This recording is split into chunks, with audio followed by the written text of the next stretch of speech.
नमस्कार दोस्तों, मैं नितिन देहाती और आप देख रहे हैं हमारा डिजिटल प्लेटफॉर्म पोस्टमैन। आप लोगों में से कई के दिमाग में अमेरिका ईरान युद्ध को लेकर सब कुछ सामान्य चल रहा होगा, क्योंकि अब हमलों की खबरों में कमी देखने को मिली है। मिसाइलें गिरने की कम खबर सुनाई दे रही हैं। यही वजह है कि आज मैं आपको ये बताने आया हूं कि इस युद्ध का सबसे खतरनाक वक्त आ गया है, या ये कह सकते हैं कि सबसे भयावह स्टेज, क्योंकि ईरान और अमेरिका दोनों देशों में बहुत कुछ चल रहा है। आने वाले वक्त में ईंधन और इंटरनेशनल मार्केट एक साथ एकदम क्रैश कर जाए तो कुछ भी नया नहीं है। इसकी वजह ही ईरान का वो नया प्लान जो होर्मुज़ स्ट्रेट वाले प्लान से भी ज्यादा खतरनाक है। ये प्लान है दुनिया की डिजिटल लाइफ पर कब्जा करना। और आप समझ लीजिए कि एआई के इस दौर में अगर डिजिटल लाइफ पर अटैक हुआ तो खामियाजा कितना बुरा हो सकता है। खबर है कि ईरान अब समंदर के नीचे से जाने वाले इंटरनेट केबल के बदले में फीस वसूलने की प्लानिंग कर चुका है। ईरान का मकसद है कि वो होर्मुज़ स्ट्रेट से गुजरने वाले इंटरनेट केबल के बदले एक फीस वसूलेगा। अगर इस फीस को देने से किसी ने इनकार किया तो उसने यूरोप और एशिया के बीच इंटरनेट ट्रैफिक को तबाह करने की धमकी दी है, जो इसी इलाके से होकर गुजरती है। मतलब साफ है कि अब यह युद्ध एक नए मोड़ पर पहुंच गया है जो डराने वाला है।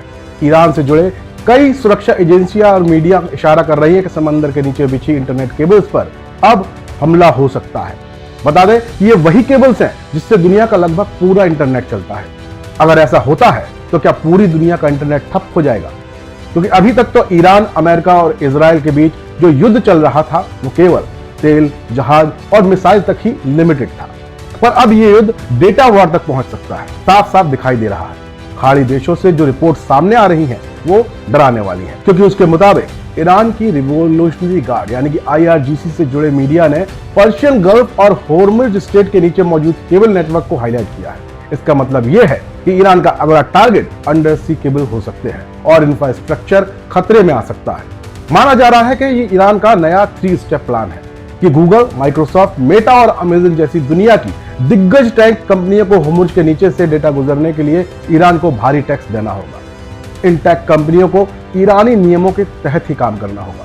जरा सोचिए कि अगर ऐसा होता है तो क्या होगा। अमेरिका में बैठी कंपनियां ईरान के मुताबिक चलेंगी, मतलब ईरान अमेरिकी कंपनियों पर इनडायरेक्ट तरीके से कब्जा कर लेगा या दुनिया की किसी और कोने में बैठी कंपनी पर। यही वजह है कि इसकी चिंता अब डोनाल्ड ट्रंप को भी सता रही है, क्योंकि मिसाइलों की जंग को विराम देकर ईरान ने इस नए प्लान को बनाया और किसी को खबर भी नहीं। इतना ही नहीं, ईरान इस मामले में एक अधिकार चाहता है। उसका कहना है कि समुद्र के नीचे इन केबलों की मरम्मत और देखरेख का जिम्मा सिर्फ और सिर्फ ईरानी कंपनियों के पास होगा। ईरान और उसकी सरकारी मीडिया का कहना है कि अगर दुनिया की इन दिग्गज कंपनियों ने ईरान की शर्तों और टैक्स को मानने से इनकार किया तो इस रूट से होने वाले इंटरनेट ट्रैफिक को ठप कर दिया जाएगा, बाधित कर दिया जाएगा। इसके लिए आपको आसानी से पहले ये समझाते हैं कि ये लाइनें, ये डेटा केबल्स इतनी अहम क्यों है। दरअसल दोस्तों, पूरी दुनिया का लगभग 99% इंटरनेशनल डेटा समुद्र के नीचे बिछा है।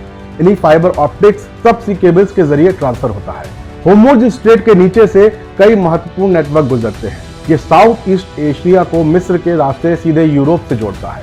ये भारत और श्रीलंका को सीधे खाड़ी देशों, सऊदी अरब, कतर जैसे UAE जैसे देशों से जोड़ता है। और ये एशिया रूट यूरोप के बीच का सबसे बड़ा डिजिटल कॉरिडोर है।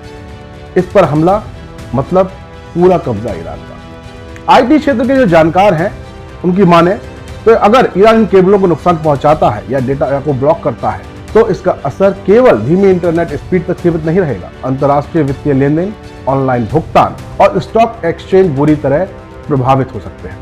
इतना ही नहीं, UAE और सऊदी अरब जैसे देशों में बने टेक दिग्गजों के डेटा सेंटर्स और AI इंफ्रास्ट्रक्चर ठप हो सकते हैं। मतलब ईरान दुनिया का बेताज बादशाह बन जाएगा। लेकिन क्या अमेरिका इस ईरानी चक्रव्यूह को तोड़ पाएगा? ये आने वाला वक्त बताएगा। अपडेट बने रहने के लिए हमारे इस चैनल को लाइक और सब्सक्राइब करना ना भूलें। जय हिंद, जय भारत।